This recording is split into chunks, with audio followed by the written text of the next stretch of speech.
열왕기상 19장 1절부터 8절까지 말씀을 교독할게요. 아합이 엘리야가 행한 모든 일과 그가 어떻게 모든 선지자를 칼로 죽였는지를 이세벨에게 말하니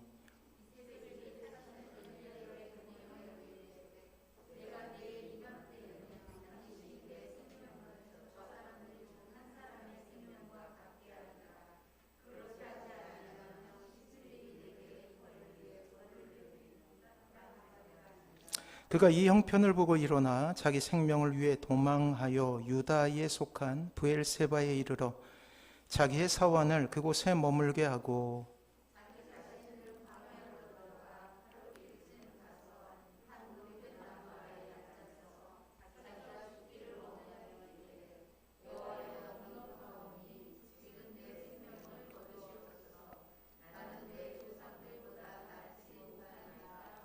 로뎀나무 아래에 누워 자더니 천사가 그를 어루만지며 그에게 이르되 일어나서 먹으라 하는지라.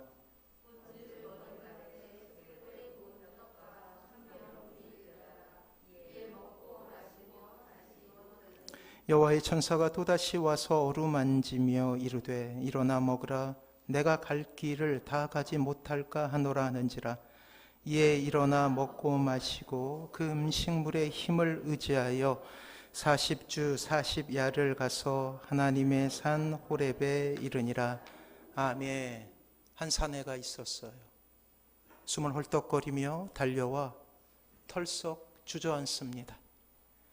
몸은 땀으로 흠뻑 젖어 있었고 그의 고르지 않는 숨은 그가 누군가로부터 도망하고 있음을 이내 알게 합니다. 팔레스타인의 유난히도 강한 햇볕이 이 사내를 괴롭히고 있었어요. 그나마 수통이 담긴 마지막 물을 달게 마신 지 이미 수시간이 흘렀기에 눈이 흐려지기 시작합니다. 손과 발은 무기력함이 지배해버린 지 오래이죠. 죽음의 냄새가 코끝에 맴도는 것 같습니다. 금세라도 쓰러지듯 비틀거리는 그의 발걸음은 참으로 위험해 보입니다. 그리고 이내 작은 나무 하나에 기대어 눈을 감습니다. 지나온 며칠간의 일들을 곱씹어 보지요. 어디서부터 잘못되었는지 기억을 더듬어 올라갈 때마다 한숨과 고통이 그의 가녀린 육체를 괴롭히고 있습니다. 그렇습니다. 바로 그때였습니다. 이스라엘의 왕비였던 이세벨이 보낸 한 사신을 만나고 난 뒤였어요. 그 사내는 이러한 이야기를 듣게 됩니다. 내가 내일 이맘때에는 반드시 내 생명을 처참하게 죽어간 사람들과 같이 반드시 죽일 것이요 그렇게 하지 아니하면 신들이 내게 벌 위에 벌을 내림이 마땅하오. 한 여인이 입에 담을 만한 말이 결코 아니었어요. 공포가 밀려옵니다. 그의 인생에 이러한 고통스러운 경험은 없었습니다. 그리고 미친 듯이 광야를 향해 도망치기 시작합니다. 생명을 부지하기 위해 그가 선택할 수 있었던 유일한 방법이었습니다. 이제 그 남자에게 기쁨은 사라졌습니다. 지난 우울감만이 이 사내를 사로잡아 그저 죽음만을 생각할 수밖에 없었습니다. 사랑하는 성도 여러분, 오늘 우리는 본문을 통하여서 한 사내를 만나게 됩니다. 우리가 너무나 잘 아는 위대한 선지자였던 엘리야라는 사람이죠. 우리의 머릿속에 그려진 그의 모습과는 사뭇 다른 이질적인 모습이 우리에게 보여지고 있습니다. 엘리야는 길르앗의 테베 출신으로 이스라엘의 역사 가운데 선지자의 시대가 도래했음을 알려주는 기념비적인 사람이에요. 이스라엘의 역사에서 가장 참혹한 범죄의 길을 갔던 아합이라는 왕과 이세벨이라는 여왕이 통치하던 시대에 하나님의 뜻을 전했던 위대한 선지자였죠. 반역의 길, 배도의 길, 바알과 아세라에게 하나님의 자리를 넘겨주었던 그들을 홀로 온몸으로 막아내고 시대의 반기를 들어 하나님의 살아계심을 온몸으로 증거했던 참으로 위대했던 선지자입니다. 사렙다 과부의 집에서 과부의 죽은 아들을 살려냈어요. 가뭄의 시기가 지날 때까지 기름과 밀가루가 끊어지지 않는 기적을 보였던 능력의 사람이었습니다. 그리고 우리가 잘 아는 대로 갈멜산에서 850대 1이라는 상상할 수도 없는 영적 전쟁을 치르면서 승리했던 능력의 종이었습니다. 그리고 모든 이단의 선지자들을 단칼에 처단해 버렸던 전무후무한 대승을 이루었던 위대한 선지자였죠. 그리고 놀랍게도 그의 죽음의 순간에 하나님은 그에게 이 땅에서 인간적인 죽음을 허락하지 않으셔요. 불회오리 바람과 그리고 불병거로 친히 살아있는 채로 승천할 수 있는 영광을 주신 사람이 바로 오늘 우리가 본문을 통해서 보게 되는 엘리야라는 선지자입니다. 그뿐만이 아니죠. 신약시대 예수님은 죽음을 앞두시고 변화산에서 구약을 대표로 하는 두 인물과 같이 대화를 나누신 적이 있어요. 율법을 대표로 하는 모세와 그리고 선지자를 대표로 하는 바로 오늘의 주인공인 엘리야와 함께 그 모든 것을 상의하시게 됩니다. 그래요. 이것이 우리가 기억하고 있는 위대한 선지자 엘리야의 모습이죠. 참으로 위대한 사람, 이스라엘을 영적 위기로부터 건져낸 기적의 사람이라고 이야기할 수 있을 것입니다. 그러나 오늘 발견하게 되는 엘리야의 모습은 참으로 이질적이에요. 우리의 마음을 아프게 하고 있습니다. 인간적인 연민마저 들게 되죠. 왜냐하면 이 엘리야의 모습을 통하여서 우리의 모습이 보이기 때문이에요. 그 낯선 모습은 우리를 당혹하게 하고 있고 또한 어디서부터 문제가 생겼을까라는 의문으로 우리를 아프게 합니다. 왜 과연 바알과 아세라 선지자와 당당히 서서 승리했던 그 엘리야는 어디로 간 것일까요? 자, 위대한 선지자를 괴롭히고 결국 끝없는 도망의 길로 가게 했던 것은 두 가지 원인이 있어요. 첫 번째는 실패예요. 우리도 너무 익숙한 실패라는 단어이고, 두 번째는 탈진이에요. 번아웃이라고 부르죠. 탈진. 모든 에너지가 소진이 된 거예요. 그로 인하여 그 위대한 선지자 엘리야마저도 깊은 탈진 가운데 기쁨을 잃게 되는 모습을 우리에게 보여주는 거예요. 엘리야는 자신이 하나님으로부터 선지자로 부름을 받은 후 단 한 번도 자신의 삶을 위해서 살아본 적이 없는 사람이에요. 그저 하나님만 생각하고 하나님의 말씀만 대언하며 그 안에 살던 사람이라고요. 무시무시한 공권력이 그에게 항복을 요구했을 때도 그는 시대와 저항하며 결코 굽히지 않는 사람이었죠. 선지자로서의 외로움과 배고픔 역시 결코 그가 선지 사역을 수행하는 데 있어서 방해가 되지 못합니다. 특별히 갈멜산에서의 영적 기적을, 영적 전쟁을 우리는 기억하고 있지 않습니까? 당시 세상을 지배하고 있었던 아합과 이세벨이라는 절대 권력을 등에 업고 있었던 이방 선지자들이 있었죠. 무려 850명의 바알과 아세라 선지자들이었어요.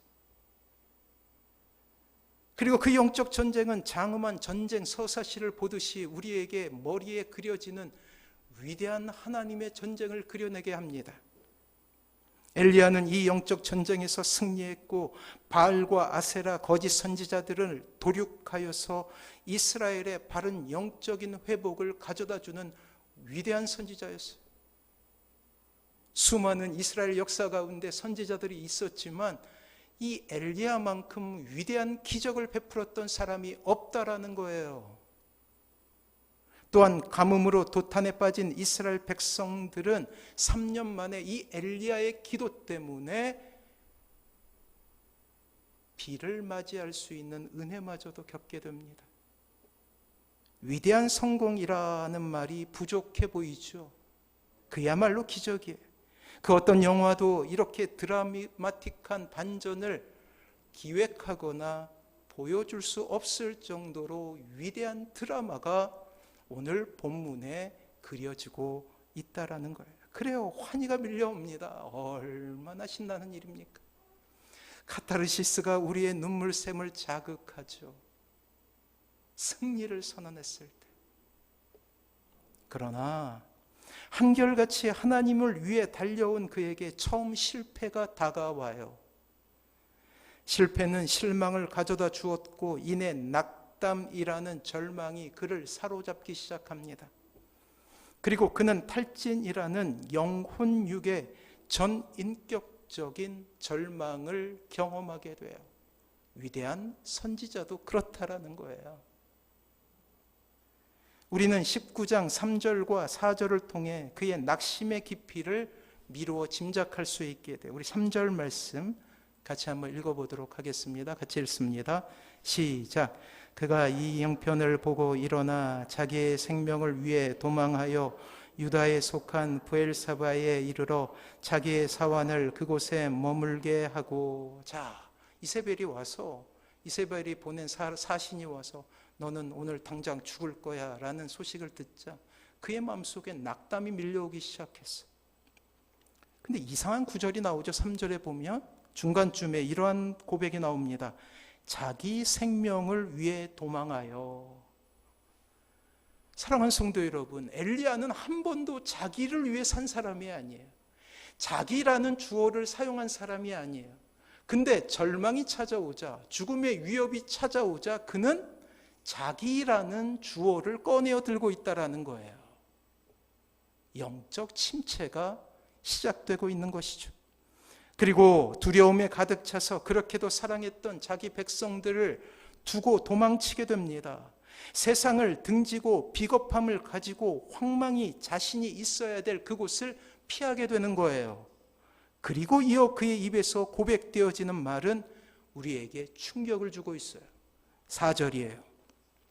4절 같이 한번 읽어보겠습니다. 같이 읽습니다. 시작.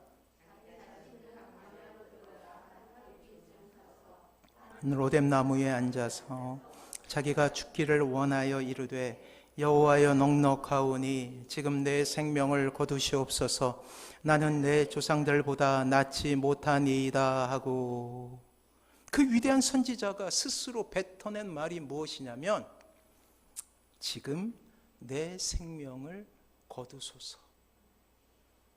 지금 내 생명을 거두소서라는 상상할 수도 없는 고백이 선지자의 입을 통하여서 우리에게 전달되어지고 있다라는 거예요. 지금까지 엘리야는 살아계신 하나님에 대한 믿음과 비전 때문에 모든 상황을 이겨낸 사람이었어요. 하지만 이제 그에게 여호와 대신 노하여 펄펄 뛰고 있는 이세벨만이 눈에 보이기 시작합니다. 그리고 두려움에 빠져서 자기라는 단어를 사용하고 있어요. 그리고 하나님 앞에 이렇게 고백해요. 죽여주시옵소서. 원망이죠. 내가 이렇게 수고했는데, 내가 이렇게 달려왔는데, 내가 이렇게 열심히 했는데 결론은 이렇게 힘드니 차라리 죽여주세요 라는 고백이에요. 시대를 대변하는 위대한 선지자마저 무너뜨리는 무서운 질병을 우리는 보게 됩니다. 실패를 통한 낙담으로 이어진 번아웃, 그리고 우울감. 기쁨이 사라졌죠. 세상을 바꿀 것 같이 보였던 그 위대한 선지자는 이제 우리의 눈에 보이지 않는다라는 거예요. 사랑하는 성도 여러분, 이 이야기는 성경에 있는 이야기가 아닙니다. 신자에게도 이러한 탈진의 때, 고통의 때가 올 수 있다라는 거예요. 극심한 우울감이 우리의 인생 전체를 망가뜨릴 때가 있다라는 거예요. 위대한 엘리야마저 삼켜버린 그 무서운 때가 우리에게도 올 수 있다라는 거예요. 아니, 실패라는 것이 우리와 너무나 가까운 이웃이죠. 좌절된 꿈, 무너진 비전은 죄송하지만 너무나 쉽게 우리의 일상 가운데 일어나고 있는 일이에요. 그리고 우리는 금세 기쁨을 잃어갑니다. 우리의 입가에 웃음이 사라지게 되는 거예요. 사랑하는 성도 여러분, 혹 지금 이 순간이 여러분들에게 그렇게 힘든 때는 아닙니까? 예기치 못한 병에 걸려서 낙심하고 있는 것은 아닙니까? 무너진 육신을 바라보는 것이야말로 참으로 큰 절망이라 아니할 수 없죠. 왜 내게 이런 일이? 라는 그러한 질문이 끊임없이 여러분들을 괴롭히고 있는 것은 아닙니까? 오랫동안 기도했던 기도 제목이 이루어지지 않고 혹 더욱 상황이 안 좋아지고 있는 것은 아닙니까? 모든 것을 포기하고 싶다라는 생각을 하는 것은 아닐까요? 좌절된 꿈은 어찌할 수 없는 무기력함을, 창대하게 하나님을 위해 무엇인가 하고자 했던 그 비전이 무산될 때 우리의 마음 역시 같이 무너지게 되는 것 아닙니까? 혹은 가족과 이웃, 혹은 교우들 간의 관계가 깨어져서 고통하고 있는 것은 아닌가요? 사랑하는 사람이 먼저 세상을 떠나 낙심해 있는 것은 아닙니까? 아니, 진짜 실패 가운데서 이 엘리야와 같이 절망하고 있는 것은 아닙니까? 사랑하는 성도 여러분, 이러한 엘리야를 다루는 하나님의 방법이 있었어요. 탈진이라는 지독한 절망을 치유하시는 하나님의 방법은 바로 쉼이에요. 쉼. 하나님 품에 안겨 다시금 기쁨을 회복하는 것입니다. 오늘 본문은 절망의 상황에 놓인 엘리야를 다루시는 하나님의 모습이 나와 있어요. 바로 우리 역시 지쳐 있을 때, 낙심할 때, 탈진할 때 하나님은 동일하게 여러분들을 이렇게 치유하십니다. 5절 말씀이에요. 같이 한번 읽어볼게요. 5절 시작.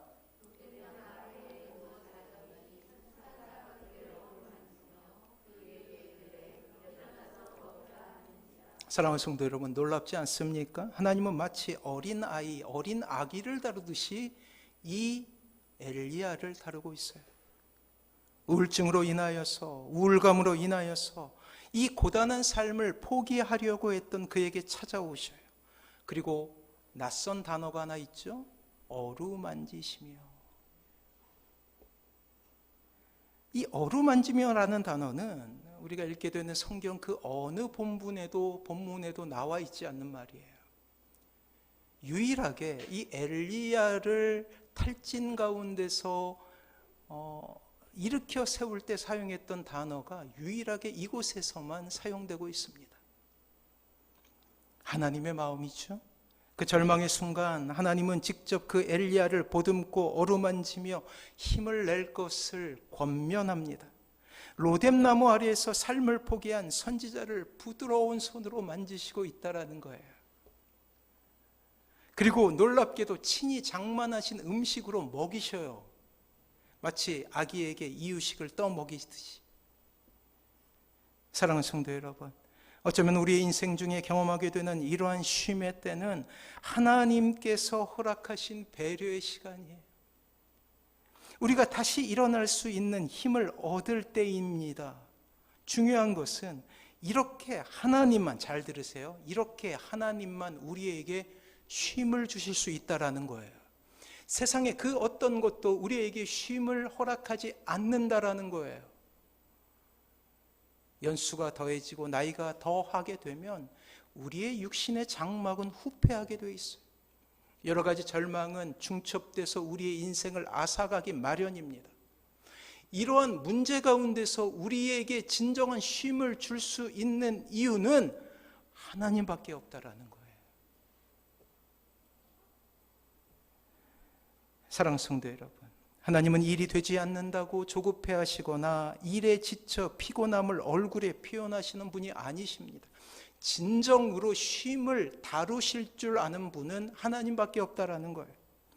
왜냐하면 창세기 1장과 2장에 하나님은 세상을 창조하시고 놀랍게 7일째에 쉼을 창조하셔요. 그것을 성경은 안식하신다라고 표현하고 있어요. 창세기 2장 1절과 2절 말씀이 주보에 있어요. 우리 같이 한번 읽어볼까요?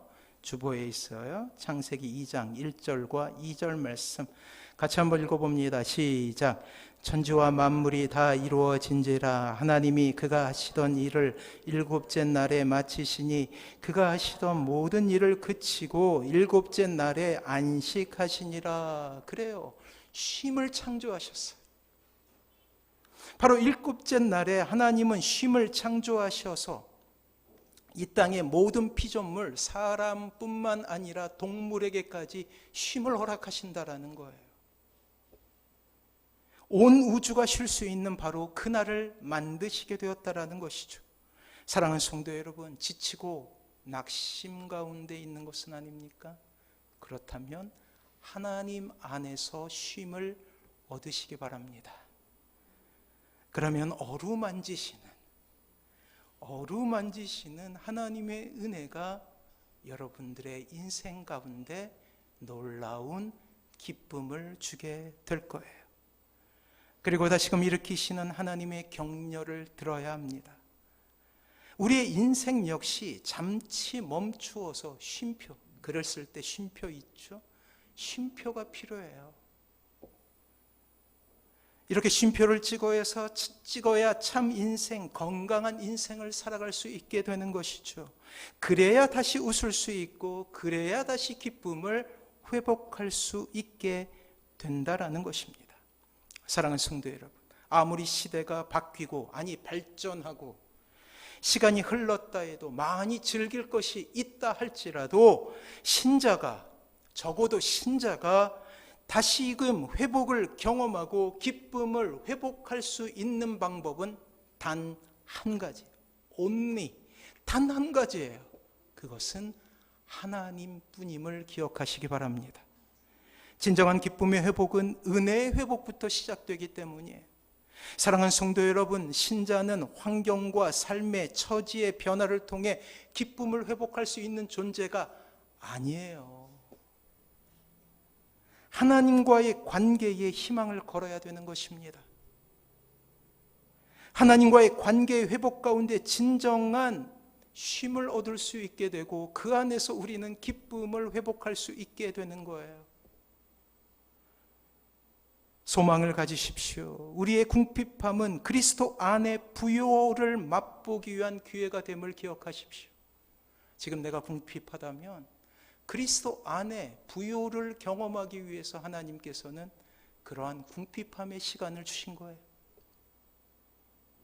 환난과 시련은 하나님의 위대한 능력을 체험하는 통로가 될 것입니다. 육신의 절망과 육신의 병은, 질병은 건강함에 대한 놀라운 소망을 이루게 되는 통로가 될 거예요. 우리의 정신과 영혼은 더욱더 맑게 될 것이며 하나님의 은혜에 대한 사모함은 더욱더 커지게 될 것이며 주님으로 인하여서 소망은 우리에게 가득 차게 될 거예요. 비록 육신은 후패한다 할지라도 말이에요. 때로 사랑하는 자녀들에게 일어난 고난과 아픔, 실패는 참으로 보기에도 안타까운 일이지만 반드시 그 자녀들을 더욱더 단단하게 만드는 일이 될 것입니다. 사랑하는 성도 여러분, 이 모든 일이 하나님과의 관계 가운데 일어나게 되는 비밀이에요. 이 놀라운 진리를 우리는 엘리야가 죽기를 원했던 로뎀나무라는 곳에서 찾게 돼요. 오늘 절망하고 있었던 엘리야가 죽여달라고 호소한 곳이 어디예요? 로뎀나무라는 나무였죠. 광야예요. 한번 떠올려 보세요. 광야예요. 그 광야 가운데 로뎀나무 하나가 서 있어요. 그래서 엘리야 이후로 로뎀나무는 이 땅의 신자들에게 쉼을 주는 귀한 나무로 인식되어 있죠. 그래서 교회 카페를 세우게 되면 대부분은 로뎀나무라고 줘요. 로뎀나무라고. 그래서 쉼에 대한 대명사가 됩니다. 우리는 한 번쯤 힘들고 어려움을 겪었을 때 마치 로뎀나무 밑에서 쉬고 있었던 그 그늘 가운데서 쉬고 있었던 엘리야를 상상하면서 우리가 소망을 얻지 않습니까? 내리쬐는 살인적인 태양을 막아 그늘을 만들어주는 로뎀나무를 상상하게 되죠. 그러나 우리는 진정한 삶의 쉼을 위해서, 삶의 쉼을 위하여 이 로뎀나무를 묵상해 볼 필요가 있어요. 진정한 기쁨의 회복이 결코 로뎀나무가 만들어 놓은 그늘에 있지 않음을 우리는 너무나 쉽게 이해할 수 있게 될 거예요. 저의 설명을 듣는다면. 광야의 백성 이스라엘 사람들에게 햇빛은 저주를 상징해요. 그래서 우리 시편에 보면 낮의 해와라는 그러한 구절이 있지 않습니까? 낮의 해가 주는 열로 인하여서 일사병, 열사병을 얻었기 때문이에요. 그리고 그늘은 은혜를 상징해요. 그렇게 우리는 로뎀나무 그늘에 앉아있는 엘리야를 보면서 그가 쉬고 있다라고 생각하죠. 그러나 실제 로뎀나무는 어떠한 나무냐면 가시로 된 나무예요. 잎이 풍성하지 못해요. 그래서 이 로뎀나무의 다른 이름은 떨기나무예요. 가시 떨기나무. 그늘이 없다라는 거예요. 때문에 이스라엘 사람들에게 로뎀나무 아래에서 누군가 앉아있다라는 뜻은 무엇이냐면 그것은 유대인들에게 가장 비참한 신세를 상징하고 있는 거예요. 쉬고 있는 것이 아니라 이제 거의 죽게 된 사람이 저곳에서 이제 숨을 거두겠구나 라고 생각하는 상징이 되고 있다고요. 로뎀나무는 빗자루와 같이 가는 가지가 뻗어 있어서 그늘을 거의 만들 수 없는, 어쩌면 사람에게는 거의 쓸모가 없는 나무라는 것이죠. 그럼에도 불구하고 로뎀나무 그늘에서나마 쉬려고 머리를 디밀고 있는 모습이에요. 그야말로 인생의 밑바닥에서 헐떡거리며 더 이상 소망이 없음을 상징하는 표시이죠. 지금 엘리야는 그 어느 것으로부터도 위로함을 받을 수 없는 상황이라는 거예요.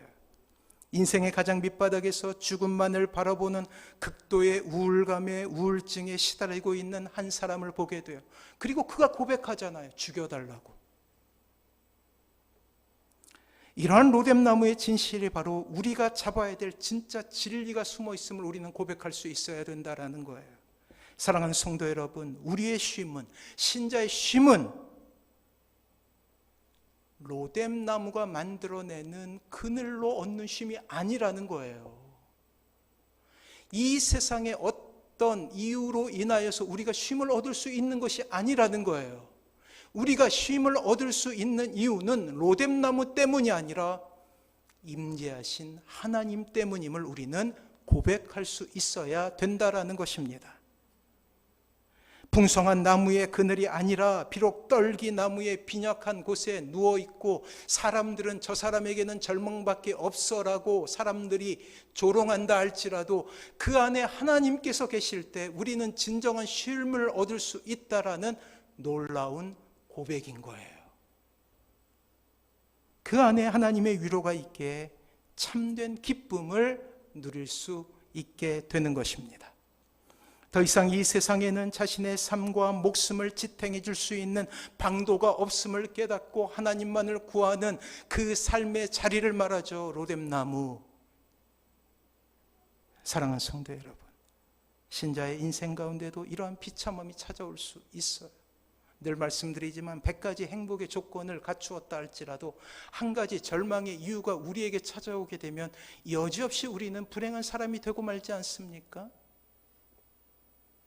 더 이상 우리 어디에 우리의 발을 디뎌야 할지 알 수 없는 그러한 사면 초과의 절망이 우리의 인생 가운데 찾아와서 우리를 절망 가운데 빠뜨릴 수 있다고요.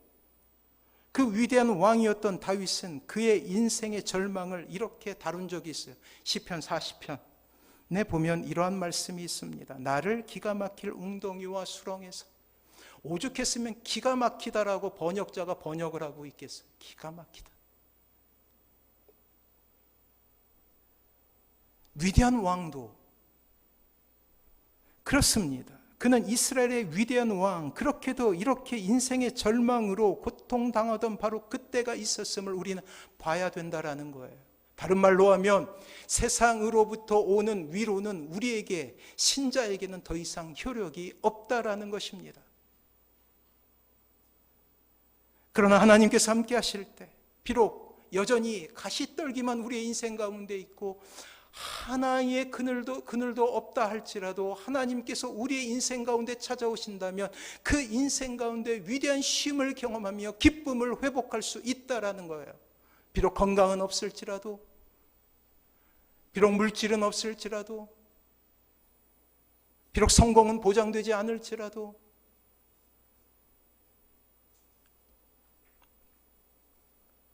하지만 그곳이 신자가 경험할 수 있는 최고의 쉼이 있는 자리가 될 수 있다는 것이죠. 왜요? 하나님의 은혜가 부어지기 때문입니다.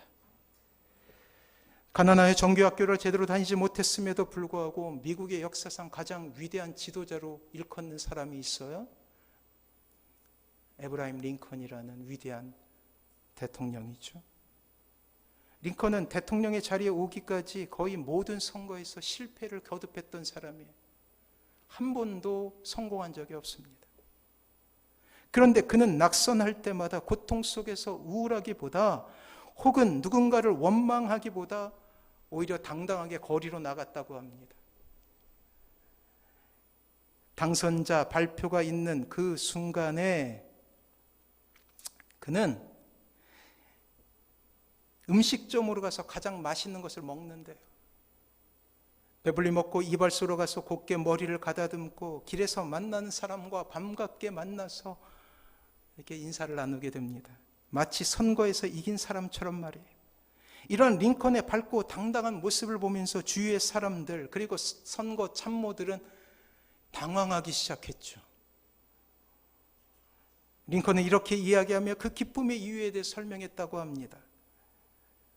하나님께서 더 좋은 것을 예비하셨을 것입니다. 나는 그저 힘내면 됩니다. 사랑하는 성도 여러분, 그래요.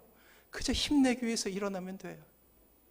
하나님께서 더 좋은 것을 예비하셨음을 기억하면서 일어나는 거예요.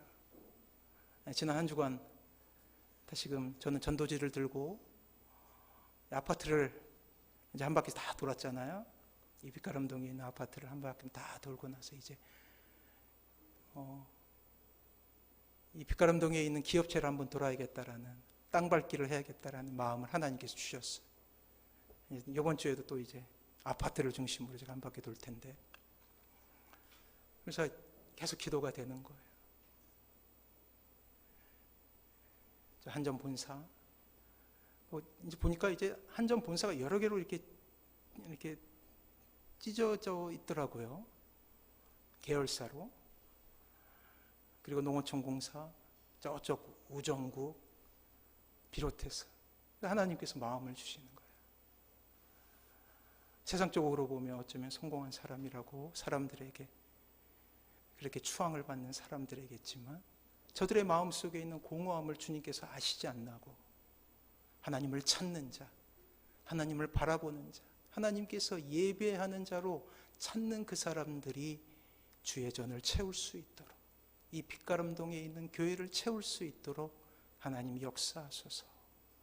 그들의 갈급함과 그들의 절망과 그들의 아픔, 비록 세상적으로는 부족한 것이 없지만 그럼에도 불구하고 그들이 주님을 찾을 수 있게 해달라고 라는 기도가 나오더라고요. 사랑하는 성도 여러분, 하나님의 쉼이 필요 없는 사람은 이 세상에 단 한 명도 없어요. 모두가 하나님이 필요한 시대를 살아가게 되는 것입니다. 사랑하는 성도 여러분, 하나님만이 우리의 인생 가운데 기쁨을 회복시킬 수 있는 유일한 방편임을 우리는 고백할 수 있어야 된다라는 거예요. 사도 바울은 자신의 정적들이 공격하는 그 치열한 영적 전쟁터에서 세상 사람들에게 이렇게 선언한 적이 있습니다. 고린도후서 12장 10절 말씀에 주보에 있습니다. 우리 같이 한번 읽어보며 이제 설교를 마무리하도록 할게요. 같이 한번 읽어보겠습니다. 시작. 그러므로 내가 그리스도를 위하여 악한 것들과 능욕과 궁핍과 곤란을 기뻐하노니 이는 약할 그때에 곧 강함이라. 사랑하는 성도 여러분, 우리가 하나님 안에 있을 때 우리를 절망하게 하는 것들, 능욕, 궁핍과 곤란은 하나님께 불평하는 이유가 되지 못해요. 오히려 그 안에서도 기뻐할 수 있는 사람이 되는 것입니다. 이것이 참된 기쁨의 이유가 되는 것이에요. 하나님과의 회복, 그것이 우리에게 가장 필요하다라는 거예요. 세상의 쉼은 휴가를 가거나 그들이 얻고 싶은 것을 얻는 데 있어요.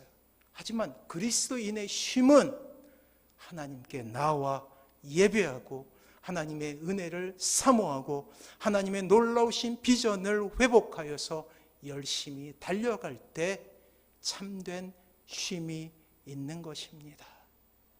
아무리 많은 불행의 조건이 있다 할지라도 그것은, 가시들이 있다 할지라도 그것은 나를 절망하게 할 수 없다고요. 그러므로 내가 그리스도를 위하여 약한 것들과 능욕과 궁핍과 곤란을 어떻게 했다고요? 기뻐하노니.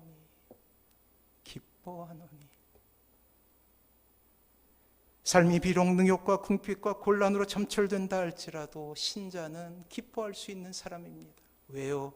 하나님이 계시기 때문이에요. 이 놀라운 하나님의 은혜 가운데 다시금 하나님을 회복하시는 사랑하는 모든 성도님들 되시길 주님의 이름으로 축원합니다.